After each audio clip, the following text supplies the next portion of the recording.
welcome to All About That Bass on Andertons TV. My name's Ollie. I'm Lee. That's Sire. And thank you for joining us with these lovely boys, new boys, right? From Sire boys. Lovely boys. Lovely boys.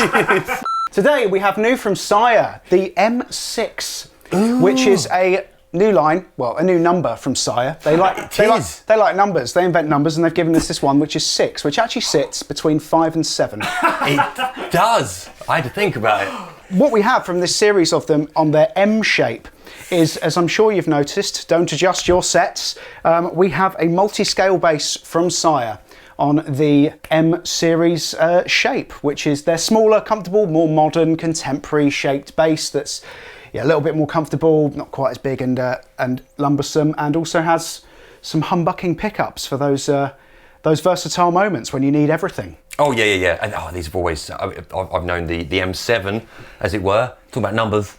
Yes. Let's go odd.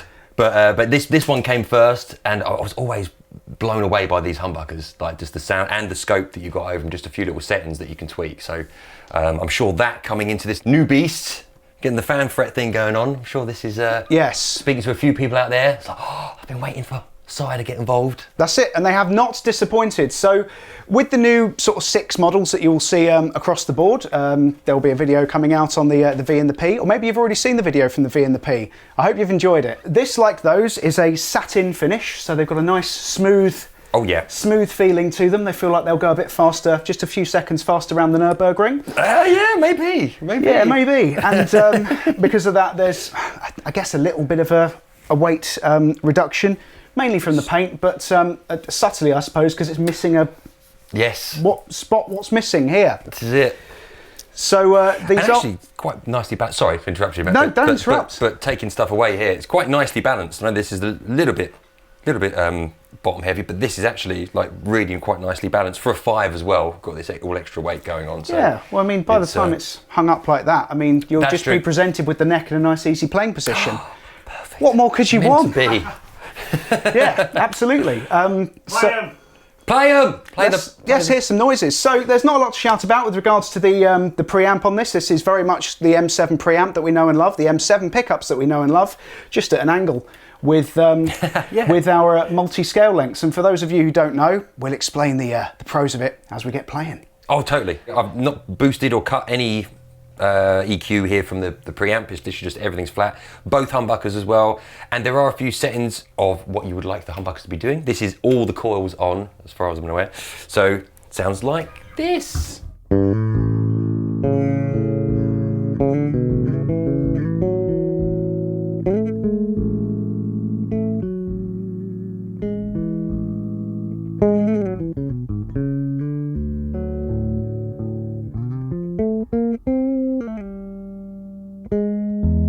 I don't know what I did there, but I'll. But there you go. You can have that one.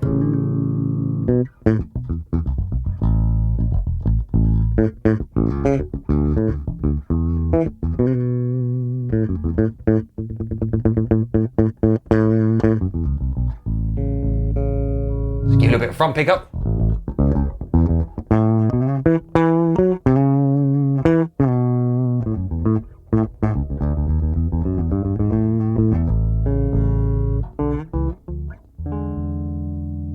And a bit of back.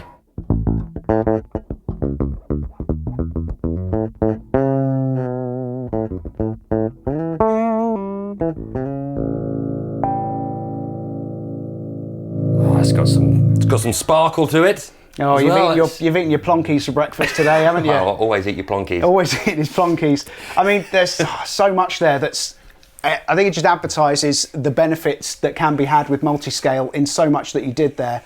When you're on the front pickup, especially the lower strings, they can get a bit loose and frumpy when there's a lot of string movement on certain scale lengths, especially if you've got quite thick strings. This just focuses it. There was deep, it was rich, and it was just focused on that front pickup, especially on those lower strings. It sounded so good. It's very easy to play, as everything from Sire, really. Everything, all the usual appointments, as I normally say. Stainless steel frets, the edgeless rolled fret edges, they're just so comfortable. It really is, really is tasty. Yeah, loved it. Got a nice 5-piece neck going on here. And now we have 5-bolt neck. at the back, so it's a little bit more stability because we're dealing with a bit more tension. We've got a slightly longer scale length here. So just to go into the absolute basics of the multi-scale length here is that as we lengthen the scale length and tune it up to concert pitch, the tension of the string goes up the longer that scale length is.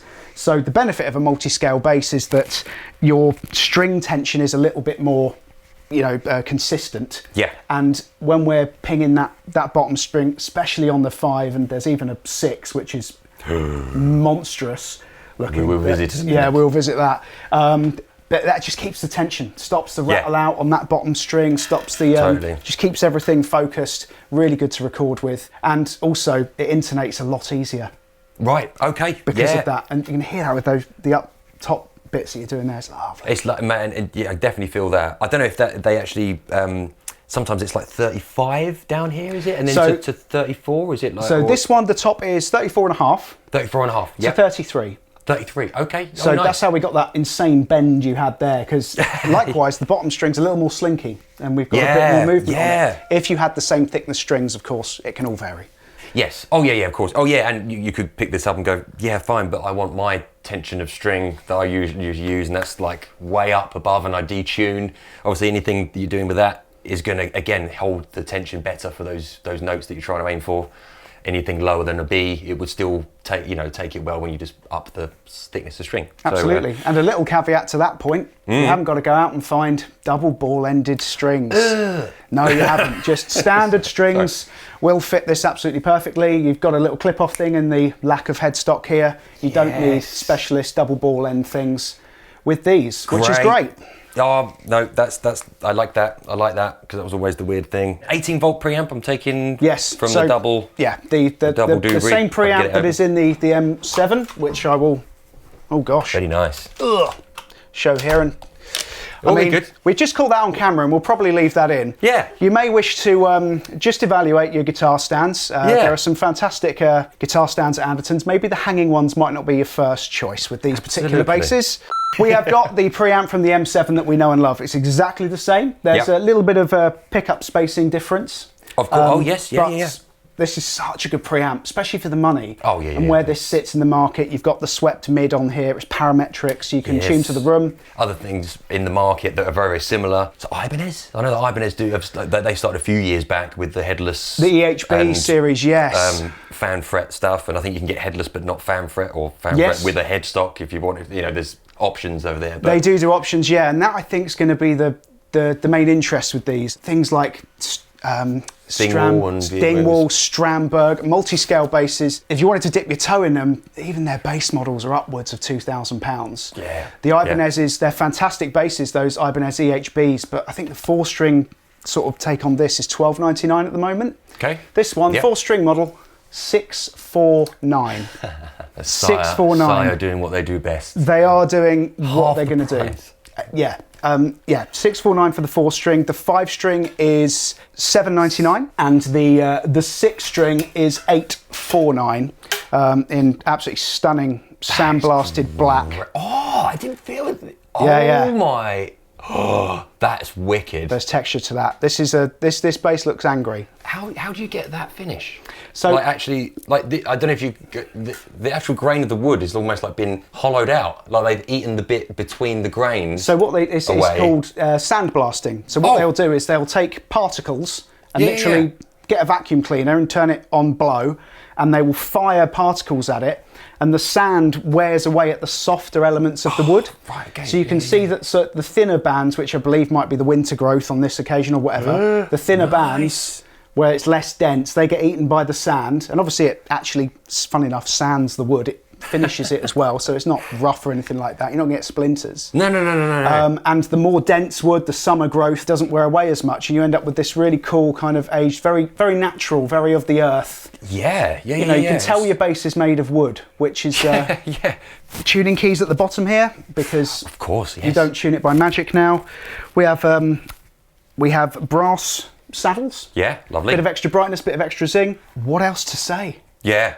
If you've ever been interested in getting into this sort of thing, or even trying or you tried an Ibanez or a Dingwall and you think, that's for me, but you just couldn't afford it. No. Like this is the moment that you've got people bringing in real good quality. Yeah, we know what Sire are about. They find that it's always at that point where it's always good value, but they always build things properly. Yeah. At the price point they're going to hit, and it feels exactly the same. The fact that it's the little extra details, the five screws in the neck pocket. I just like, everything new. All the hardware bits feel really good for this. It's not just stuff off a shelf which they've just thrown on it. They've thought about it, and it works. One thing, just going back to what you're saying, just about the preamp, just to show you, I always like doing this. If I whack the mid completely up, so this is the mid frequency, just to show you what the scope of the actual frequency does. That's sweet.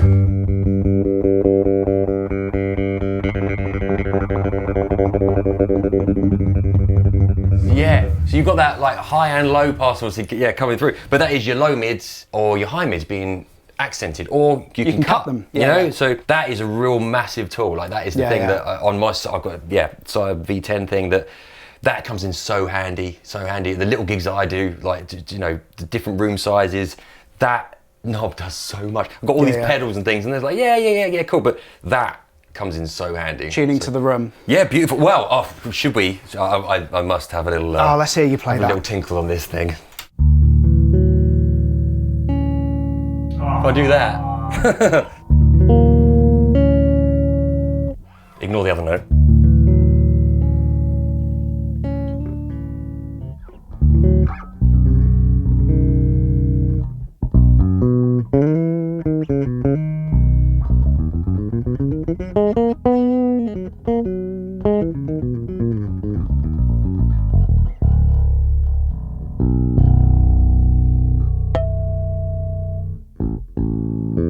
Oh, I'm getting confused.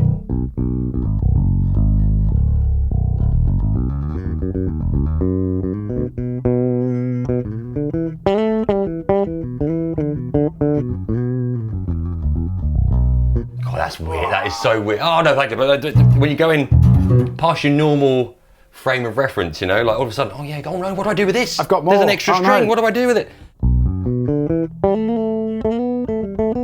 Oh yeah, because it's another octave, of course. Okay, I'm there now. I've figured out what's going on. And all beautifully intonated. Oh, totally. Yeah, listen to that. I mean, again, you know that say if it's part of your normal sort of way of play, I'm sure anyone will just pick this up and go, yeah, I'm used to a 6. This feels lovely. But with a good few hours, you'll just be flying with this. I think you get used to it. It's super thin. The neck is really, really thin. You get all the help. That's pretty consistent across all down to the 4. They're very crowd pleasing necks. Yeah. And with that sort of edgeless thing, there's a nice oval feel to them. So wherever your hand position normally sits, it's good for classic form. It's good for if you do a bit of thumb. Totally. They're good necks. If you've stayed with us for this long, God bless you. Thank you so much for watching. Please do like and subscribe. We still do value your comments and your likes, even though we're past the 1 million points. Thank you to everyone for your help with that. Totally. We hugely appreciate it. Do check these out. Come into store if you're close by, give them a go. Please. And links below. Thank you very much. See you soon.